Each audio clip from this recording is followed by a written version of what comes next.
Bapak Ibu, puji Tuhan, kita akan sama-sama kembali belajar yang firman Tuhan. Pagi hari ini saya beri tema waktu pemulihan yang kedua, antara dunia dan Allah. Bapak Ibu Saudara, dari semula sampai sekarang di akhir zaman ini, manusia berdiri di persimpangan antara dunia dan Allah. Dunia menawarkan kompromi, menawarkan penyembahan palsu, tapi Tuhan menawarkan pintu kasih karunia. Tapi tidak semua mau masuk di dalam pintu kasih karunia. Nah, dunia juga menawarkan penyembahan yang palsu, menyembah patung, menyembah gambar, menyembah manusia, hewan, dan lain sebagainya. Intinya yang bukan Tuhan. Nah, pintu kasih karunia ini juga tidak selamanya terbuka, Bapak. Suatu saat pintu kasih karunia ini akan ditutup. Ketika Yesus datang kedua kalinya, pintu kasih karunia itu hampir tertutup. Hampir tertutup. Kenapa? Karena masih ada kesempatan untuk bertobat. Masih ada kesempatan bagi kita untuk bertobat hari-hari ini. Nah, Bapak Ibu Saudara, di khotbah yang lalu saya menyampaikan tentang anak bungsu, tentang perumpamaan anak bungsu. Nah, kita akan melanjutkan pembelajaran tentang anak bungsu ini supaya kita lebih kaya. Dan hari ini saya juga mau berikan kisah. Kita belajar dari kisah yang lain dari orang muda yang kaya. Nah, dua tokoh ini kelihatannya tidak ada hubungannya. Dua hal yang berbeda. Yang satunya hanya perumpamaan, yang ini kisah nyata. Tidak ada hubungannya sebenarnya. Tapi kalau kita pelajari, ada benang merahnya. Benang merahnya adalah siapa Tuhan yang memerintah di hati mereka. Ini benang merahnya. Nah, kita akan belajar Bapak Ibu Saudara. Kita semua tahu bahwa anak bungsu ini pergi bawa harta. Ini penghinaan publik, paling besar. Kenapa? Karena hartanya yang dibawa itu harta berupa fisik, Bapak Ibu Saudara. Dan kalau bawa harta fisik, artinya tetangganya lihat, orang-orang itu lihat. Sedangkan Bapak ini sangat kaya, pasti yang dibawa banyak. Orang tahu, wah ini anak bungsu ini menghina orang tuanya. Ya, yang dibawa harta benda. Kalau yang dibawa saldo ATM tidak kelihatan Bapak Ibu Saudara. Orang tidak bisa lihat. Tapi yang dibawa harta benda. Artinya orang lihat ini. Jadi ini penghinaan yang cukup besar dalam budaya Yahudi kepada seorang ayah, kepada seorang bapak. Karena dianggap mati. Dan ada hukumnya. Di dalam Ulangan 21 ayat 18, ini dasarnya. Apabila seseorang mempunyai anak laki-laki yang degil dan membangkang, yang tidak mau mendengarkan perkataan ayahnya dan ibunya, dan walaupun mereka menghajar dia, tidak juga ia mendengarkan mereka. Kemudian ayat 21, saya lompat 2 ayat karena yang itu hanya penjelasan saja. Maka haruslah semua orang sekota melempari anak itu dengan batu sehingga ia mati. Demikianlah harus kau hapuskan yang jahat itu dari tengah-tengah mereka, dan seluruh orang Israel akan mendengar dan menjadi takut. Jadi berdasarkan hukum Taurat, anak yang memberontak dan mempermalukan orang tuanya harus dilempari batu sampai mati. Belum selesai, belum selesai. Ada hukuman sosial Bapak Ibu Saudara. Yang pertama, harus dikeluarkan dari komunitas agama. Tidak boleh lagi punya agama Yahudi. Artinya, kalau orang ini mati di tanah Israel, harus dikuburkan di lembah Jahanam, lembah Gehenna, atau Ben Hinnom bahasa Ibraninya. Itu kuburan khusus orang-orang yang mereka anggap sudah keluar dari Yahudi. Jadi kelihatan ya, mana orang baik, mana orang jahat, dari mana? Dari kuburannya, Bapak Ibu Saudara. Kalau sekarang enggak, ya. Semua sama. Aku telah mengakhiri pertandingan dengan baik, padahal belum tentu, ya. Ya toh, semua sama, ya. Tapi di sana kelihatan dari kuburannya. Kemudian yang kedua, dia dikeluarkan dari masyarakat. Tidak ada yang mau nyapa mungkin. Tidak ada yang mau nolong mungkin. Jadi hidup sendiri. Kemudian namanya dihapus dari silsilah keluarga. Dikeluarkan dari kartu keluarga. Kira-kira begitu. Tapi zaman dulu tidak ada kartu keluarga. Adanya silsilah. Makanya kalau kita lihat di dalam Injil yang ditulis Matius, silsilah Yesus, itu ada silsilah yang dilompati, Bapak Ibu Saudara. Ada yang dilompati itu. Kenapa? Karena ini. Karena tidak menyembah Allah Israel. Dikeluarkan dari silsilah. Kemudian dianggap mati. Jadi tidak semudah itu prosesnya. Udah langsung dianggap mati. Enggak. Kenapa? Ada prosesnya. Itu Yahudi. Kenapa? Karena mereka sangat menghargai hidup. Jadi prosesnya panjang. Untuk hukuman mati itu panjang urusannya. Ya. Makanya ketika bapaknya ketemu dengan anaknya, lalu dia bilang begini, sebab anakku ini telah mati dan jadi hidup kembali. Ini bukan kiasan, ini kenyataan Bapak Ibu Saudara. Karena dianggap mati. Dan memang harus mati. Anak itu harus mati. Ada ritual yang namanya kezazah. Nah ini ritual Bapak Ibu Saudara. Ritual ketika anak itu kembali, ada ritual namanya ritual kezazah. Dari Talmud Yerusalem dan lain sebagainya. Berdasarkan ulangan. Jadi mereka buat aturan, buat ritual namanya kezazah. Ritualnya apa? Ketika anak itu kembali, orang desa harus berkumpul di gerbang kota. Gerbang kota itu tempat pengadilan, tempat deklarasi publik. Makanya Tuhan Yesus itu disalibkan juga di dekat gerbang kota. Mereka membawa tempayan. Isinya tanah liat,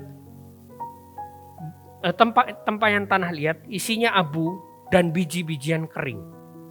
Kemudian tempayan ini dipecahkan di depan wajah anak itu sambil bilang, engkau telah dihapus dari bangsamu. Ini ritualnya. Semua ada simbolnya. Pecahan tempayan itu simbol hubungan yang retak, tidak bisa disambung lagi Bapak Ibu Saudara. Itu simbol hubungan. Kemudian abu, itu simbol kematian. Orang mati jadi abu, hancur, tidak bisa lagi dihidupkan. Sudah final, tidak bisa disatukan lagi. Biji kering dianggap tidak punya kehidupan. Simbol kehidupan sosial yang sudah berakhir, tidak ada lagi harapan. Tidak ada lagi kehidupan yang bisa tumbuh dari dosa ini. Jadi hukumannya berat Bapak Ibu Saudara. Tapi kepala keluarga, bapak itu lari. Ini juga tidak biasa Bapak Ibu Saudara. Kenapa? Kalau kita lari, ya, semua laki-laki yang di sini lari, kita enak lari. Karena kita pakai celana Bapak Ibu Saudara. Tapi kalau pakai ini, harus diangkat Bapak Ibu Saudara. Ini pakaian Timur Tengah. Harus diangkat. Bisa bayangkan gimana? Kira-kira kayak ibu-ibu pakai rok lari, diangkat. Tapi laki-laki Bapak Ibu Saudara. Itu aib. Aib. Kenapa aib? Ya, karena kalau laki-laki Timur Tengah bajunya diangkat, kelihatan tumitnya, itu aurat Bapak Ibu. aurat yang tidak boleh disingkapkan. Makanya mereka pakai bajunya panjang. Itu aib. Itu budaya. Bukan hukum firman Tuhan, bukan. Tapi budaya sana. Nggak sopan. Contoh sekarang misalnya kita mau ketemu sama seseorang yang kita hormati, kita pakai celana kolor pendek. Nah, kira-kira begitu. Nggak sopan, tapi nggak ada hukumnya juga di Alkitab, nggak ada. Ya. Nggak ada, kalau kamu ketemu orang nggak boleh pakai celana pendek, nggak. Ya. Tapi itu berdasarkan etik aja. Dia harus ngangkat jubahnya, dia harus nyingkap kakinya, itu aib besar. Tapi sang bapak ini mau menanggung malu. Malu, ya malu. Bukan cuma perempuan aja yang malu, tapi laki-laki malu kalau diangkat. Kenapa? Supaya anak bapak ini lari, kenapa? Supaya mencegah warga desa itu ritual kezazah tadi. Jadi tidak segampang itu hanya lari selesai, enggak. Tapi bapak ini lari sebelum masyarakat setempat menghukum dia. Jadi ada maksudnya. Dia lari. Dia menyelamatkan kehormatan anaknya dengan mengorbankan kehormatannya sendiri. Wah, ini peristiwa yang sangat luar biasa dari kisah anak bungsu, Bapak Ibu Saudara. Bukan cuma lari karena sayang, tapi ada hukuman yang dia harus cegah supaya anak ini tidak dihukum. Jadi kasih Bapak itu melampaui yang namanya hukum manusia. Supaya manusia tidak dihukum. Kira-kira begitu pesannya. Supaya anaknya ini tidak dihukum. Bapak itu harus lari. Dia harus malu. Sama seperti Tuhan kita, dia harus turun ke dunia ini, itu malu Bapak Ibu Saudara.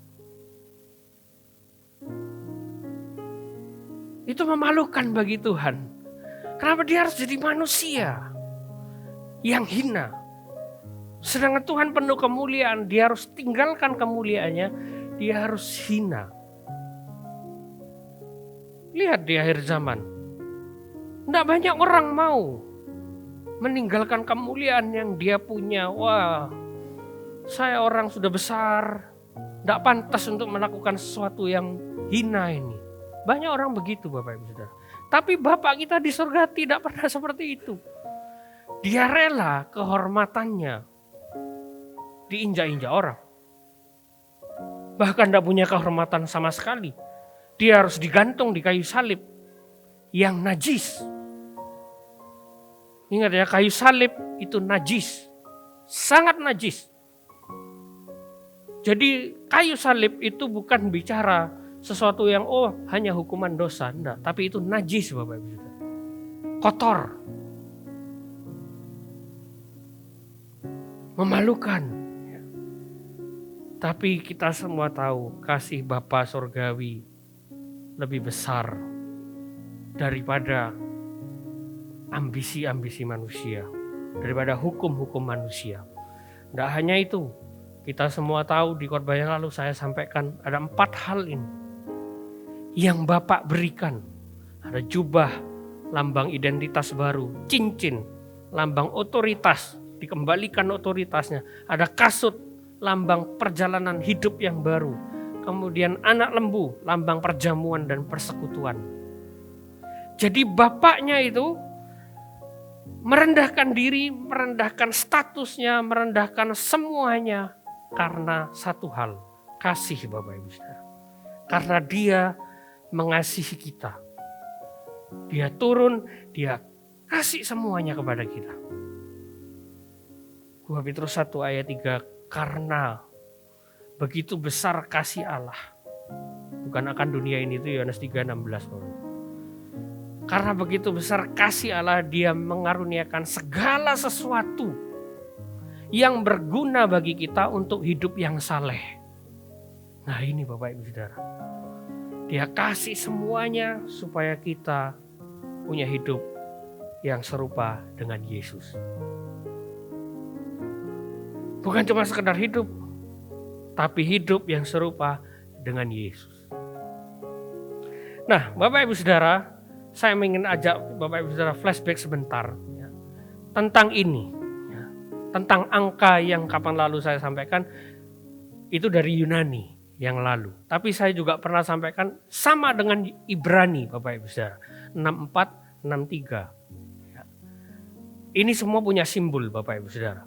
6 itu adalah simbol paku. Kenapa paku? Bentuknya kayak paku, Bapak Ibu Saudara. 4 itu seperti pintu. Ini menurut mereka.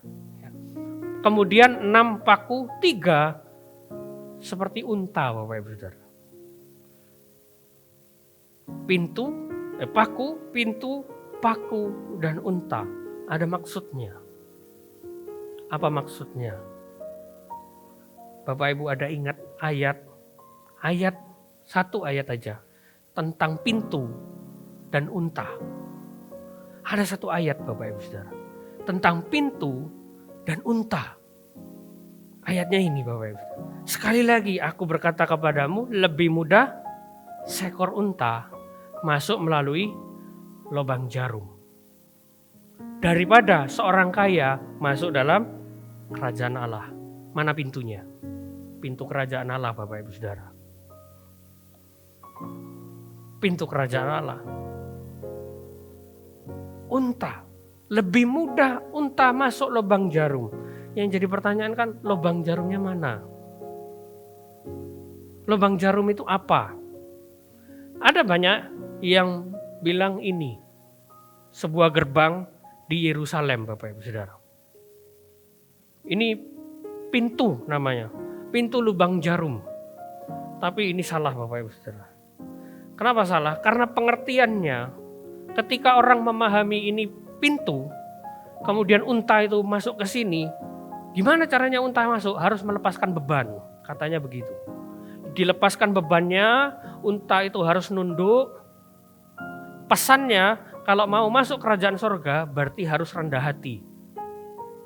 Memang rendah hati itu salah satu supaya kita bisa masuk kerajaan surga, tapi itu salah. Kenapa? Masuk kerajaan surga bukan rendah hati, tapi Kristus. Harus ada Yesus, Bapak Ibu Saudara. Bukan kerendahan hati, syarat utamanya bukan kerendahan hati. Jadi ini pasti salah. Kemudian ada yang mengatakan lubang jarum ini, Bapak Ibu Saudara. Maaf, kurang jelas ya. Ini itu gorong-gorong di bawah waktu itu, Bapak Ibu Saudara.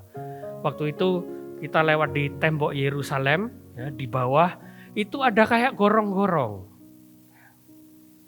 Katanya, ini bukan teman saya yang bilang. Katanya ini lubang jarum. Bagi saya juga kurang masuk akal, Bapak Ibu Saudara. Kenapa? Ini bukan pintu masalahnya. Bukan pintu, ini lebih cocok gorong-gorong gitu. Dan tidak berbentuk seperti jarum.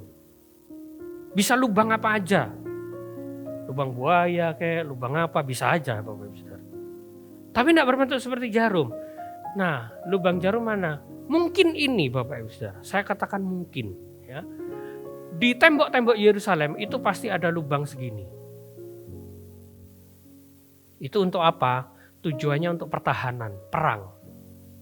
Supaya bisa olesi minyak, Bapak Ibu Saudara. Supaya kalau ada musuh itu tidak bisa manjat. Kira-kira begitu. Kenapa saya katakan mungkin? Karena tidak tahu yang pasti. Tidak tahu.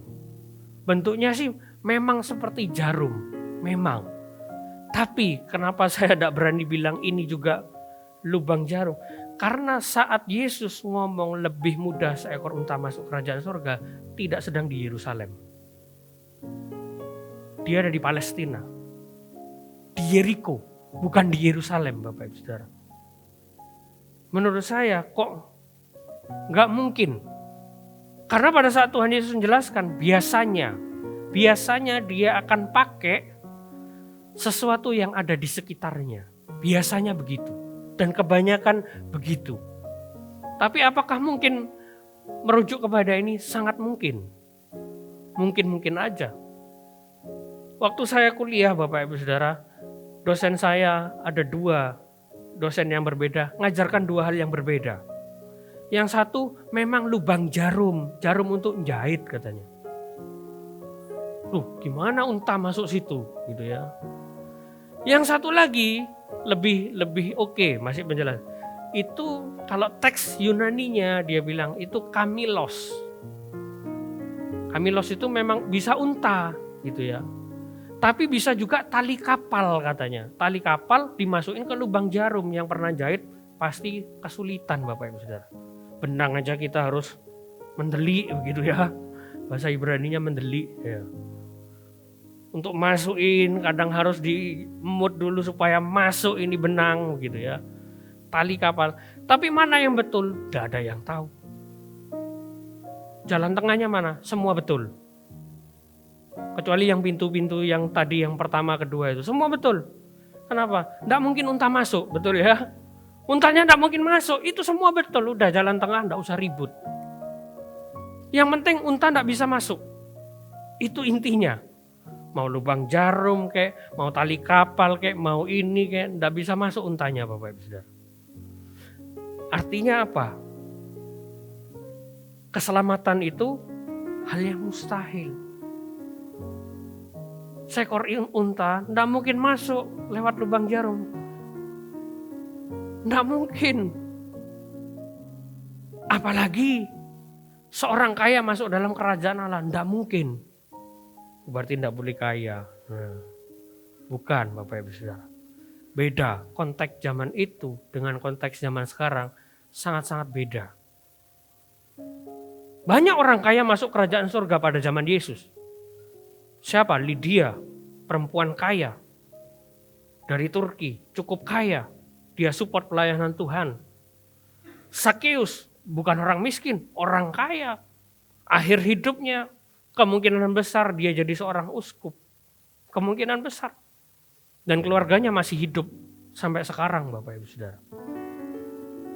Punya gereja keturunannya Sakeus ini. Mungkin ya, saya juga tidak tahu. Tapi yang benar adalah, satu-satunya yang benar adalah firman Tuhan. Tidak mungkin keselamatan itu terjadi tanpa Yesus. Di ayat berikutnya dikatakan bagi Allah tidak ada yang mustahil. Keselamatan itu tidak mustahil. Nah, cerita orang muda yang kaya, dia bilang, ya, gimana caranya aku masuk kerajaan surga? Jangan berzina, jangan ini. Sudah tak lakukan. Terus Tuhan bilang begini, kalau engkau mau sempurna, pergi jual semua milikmu. Kasih sama orang miskin. Maka kamu akan beroleh harta di surga. Kita semua tahu orang muda yang kaya ini tidak mau meninggalkan hartanya, tapi meninggalkan Yesus. Dia datang dengan niat rohani yang baik. Baik sekali niatnya. Pengen hidup kekal. Kepingin dia. Kepingin. Tapi Yesus tahu. Yesus lihat hatinya. Niatnya mungkin baik. Tapi di dalam hatinya, orang muda ini masih ada yang lain. Masih ada yang lain Bapak Ibu Saudara. Jadi 2 cerita ini, anak bungsu dan orang muda yang kaya, diuji sama satu hal yang sama. Siapa Tuhan yang ada di hati mereka? Anak bungsu itu kepingin harta, kepingin foya-foya, kepingin kebebasan. Orang muda yang kaya ini sama-sama harta Bapak Ibu. Dua-duanya sama-sama harta. Yang paling besar dari cerita anak bungsu adalah harta. Makanya Tuhan bilang kau tidak dapat menyembah 2 Tuhan. Tuhan dan bukan setan. Mamon. Kekayaan Bapak Ibu Saudara. Duit. Duit dan Tuhan. Itu yang Tuhan mau perbandingkan. Bukan Tuhan dan iblis. Karena iblis pun menyembah Tuhan. Baca cerita kisah orang yang kerasukan di Gerasa. Apa yang terjadi sama orang yang kerasukan itu?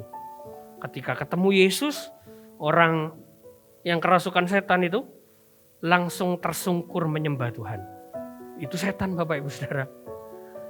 Kau anak Allah yang maha tinggi. Nah, itu katanya.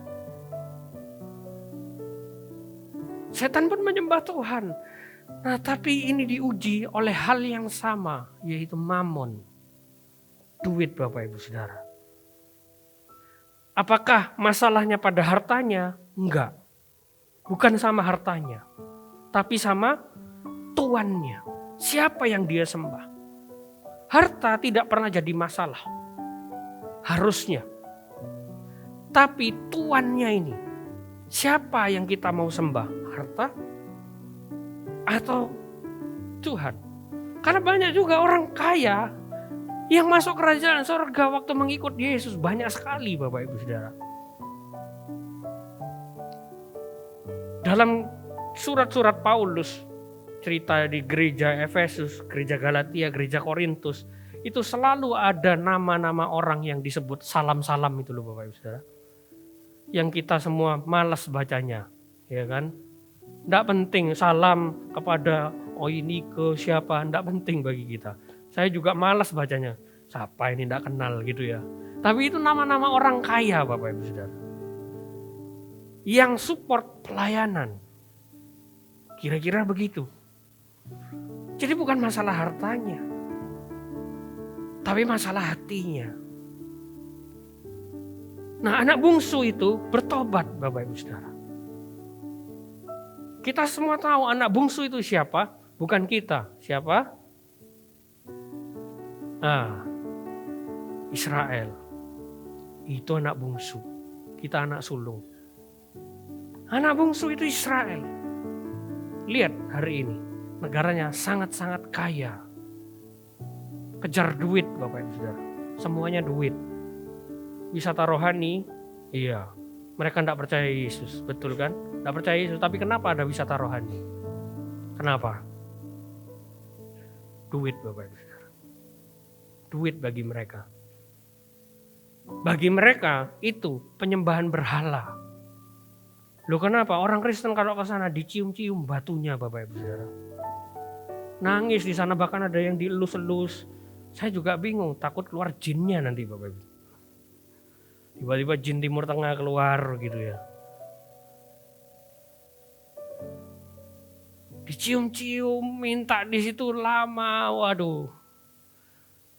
Saya enggak gitu Bapak Ibu, tenang aja. Enggak ada fotonya cium-cium batu, enggak ada. Ngapain gitu ya. Enggak ada ya. Tapi itu yang terjadi Bapak Ibu Saudara. Itu yang terjadi bagi mereka, itu penyembahan berhala. Enggak boleh seperti itu. Enggak boleh, tapi kenapa diizinkan? Karena duit. Duitnya banyak Bapak Ibu Saudara. Duit, semua duit. Saya banyak cerita di PA. Secara personal juga beberapa ada yang sudah tahu ceritanya. Gimana di sana, itu semua ladang duit Bapak Ibu Saudara. Inilah anak bungsu. Tapi anak bungsu itu suatu saat bertobat Bapak Ibu Saudara. Suatu saat ketika Bapa kembali. Ketika Yesus datang kedua kali. Mereka semua akan bertobat. Kita harus bertobat duluan. Harus bertobat duluan. Kenapa? Kalau kita tidak bertobat duluan, kita tidak akan tahan sama yang namanya antikristus. Tidak akan tahan. Mereka bisa tahan, iya. Lihat bangsa ini, Israel ini, satu-satunya bangsa di dunia ini yang bertahan selama 4.000 tahun dijajah. Ada bangsa seperti ini Bapak Ibu Saudara? Tidak ada. Cuman satu ini Bapak Ibu. Yang bebal, keras kepala sama Tuhan, tapi disayang sama Tuhan. Satu-satunya ini. Dijajah 4.000 tahun, bayangin Bapak Ibu. Kita berapa tahun? Dijajah Belanda? 350 gitu ya. Ada yang bilang, hoax itu cuma 30 tahun. Ya enggak tahulah. Ya, terserah lah. Ya. Tapi ini 4.000 tahun. Dijajah, hidup hari ini. Merdeka tahun 48, tahun 67 balik Yerusalem, hari ini berjaya Bapak Ibu Saudara. Yang dikejar duit. 4.000 tahun. Mereka akan tahan dengan yang namanya antikristus. Kenapa? Mereka udah biasa. Udah biasa dikejar, diburu sampai mati, dikejar Hitler juga. Wah, sampai lari bahkan ke Indonesia kan. Lari kemana-mana, balik lagi hidup Bapak Ibu Saudara. Kita, jangankan dikejar, lari pagi 5 km sudah boyoan Bapak Ibu Saudara. Naik gunung, wah jangan naik gunung ya. Udah denger, ayo ke Bromo, ndak ah. Nah, naiknya, aduh susah. Enak makan di kafe di bawah. Tapi ini bangsa beda Bapak Ibu. Karena pilihan Tuhan. Tapi suatu saat akan kembali. Itu dia. Makanya kita jangan kayak mereka. Ini pelajaran Bapak Ibu Saudara. Pelajaran supaya kita tidak jatuh di lubang yang sama dengan Israel. Jadi kita harus tahu siapa yang ada di hati Bapak Ibu Saudara sekarang ini. Duit, kenyamanan, atau Tuhan? Di satu sisi Bapak Ibu Saudara, gereja juga harus berbenah. Gereja juga harus berbenah. Kenapa? Banyak gereja tidak beritakan Kristus. Tapi beritakan apa? Kenyamanan. Motivasi. Pendeta jadi motivator. Banyak Bapak Ibu Saudara.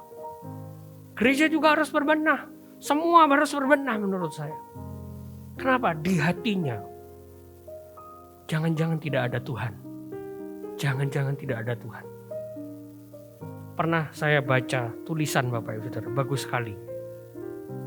Seandainya di tahun 2025 ini Roh Kudus diambil dari gereja. Gereja jangan-jangan masih jalan. Dan berjalan dengan baik. Kenapa? Mereka tidak sadar. Karena selama ini mereka berjalan tanpa Roh Kudus. Jangan-jangan seperti itu. Jangan-jangan kita juga.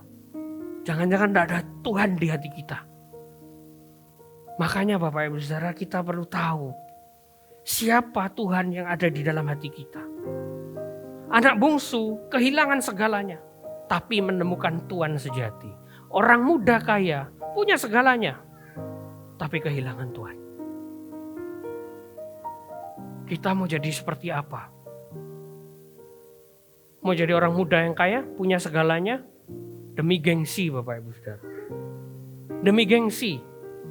Kalau aku ndak pakai tas yang ini, nggak bisa arisan ini.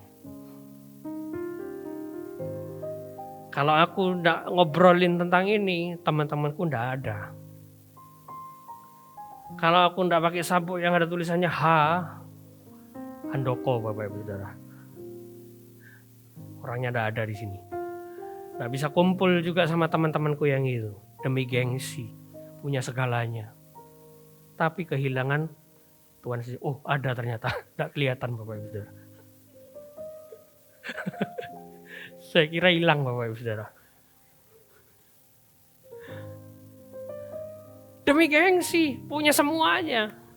Atau kita mau jadi anak bungsu, udah tinggal aja. Tapi cari Tuhan sejati. Kita hari ini juga sama, hidup di masa itu. Akhir zaman, sama godaannya dari zaman Eden. Dunia atau pintu kasih karunia? Pintu kasih karunia harus hidup seperti Kristus. Harus mau dikritik, dihakimi, bahkan dihina dan lain sebagainya. Tapi kita semua tahu Bapak Ibu Saudara, Yesus itu pintu. Betul ya? Yohanes 10 ayat 9, akulah pintu. Ingat paku pintu, paku unta. Ulang dari sini ingat Bapak Ibu, paku pintu, paku unta gitu Bapak. Tapi ingat pintunya siapa? Yesus Bapak Ibu Saudara. Yesus itu pintu, barang siapa masuk melalui aku, ia akan selamat. Dia akan masuk dan keluar dan menemukan padang rumput hijau. Walaupun mungkin harus lewat lembah kekelaman Bapak Ibu Saudara. Mungkin harus susah, harus berat. Menahan godaan dan lain sebagainya. Tapi Bapak Ibu Saudara, waktu pemulihan itu sekarang. Sekarang, bukan nanti. Sekarang. Sebelum pintu itu tertutup, Bapak Ibu Saudara. Kalau pintu itu sudah ditutup, sudah. Kita mau lewat mana? Aku punya kenalan orang dalam di surga. Oh, siapa Bapak Ibu Saudara? Bagi-bagi kalau punya. Ya. Kenalan orang dalam kita kan cuma satu. Yesus kan? Sedangkan dia pintu Bapak Ibu Saudara. Kalau dia pintu itu ditutup, lah gimana kita? Jangan sampai ketika pintu itu mau tutup, terus kita mau masuk. Terus Tuhan bilang, aku tidak kenal kamu. Kamu selama ini hatinya tidak ada aku. Jangan-jangan gereja juga seperti itu. Roh Kudusnya tidak ada, gerejanya jalan Bapak Ibu Saudara. Aneh. Harusnya tidak bisa jalan. Loh, kenapa gereja itu harus ada Roh Kudus loh? Baru bisa jalan. Makanya kita pastikan diri kita Bapak Ibu Saudara.